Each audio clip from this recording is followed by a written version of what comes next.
ఆవకాయ season అయితే వచ్చేసింది కదా, అందరి ఇళ్ళల్లో ఇప్పుడు ఆవకాయలు అయితే స్టార్ట్ చేసేస్తూ ఉంటారు. సో ఆవకాయ మామిడికాయలు వచ్చే సీజన్లో యూజువల్గా అయితే పెద్ద ముక్కలు, ఇప్పుడు నేను చూపిస్తున్నాను కదా ఆ సైజు ముక్కలతో పెడుతూ ఉంటాము. అండ్ అలాగే మామిడికాయ ముట్టికి ఉండే గుజ్జు పచ్చడి పెడుతూ ఉంటాం, తురుము పచ్చడి పెడుతూ ఉంటాం కదా.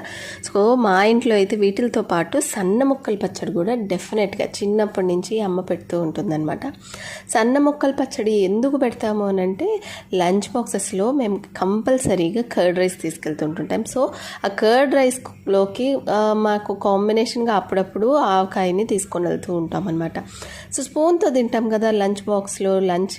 సో పెద్ద ముక్కలు అయితే కట్ చేసుకోవడానికి కష్టమని అమ్మ చిన్నప్పటి నుంచి కూడా ఇలాగా సన్న ముక్కల పచ్చడి అయితే పెడుతూ ఉంటుంది. సో రుపిన్ కోసం మేము కూడా అలాగే సన్న ముక్కల పచ్చడి కూడా పెట్టేశాము. సో మీ ఇంట్లో ఎంతమంది ఇలాగ సన్న ముక్కలు పెడతారో నాకైతే కమెంట్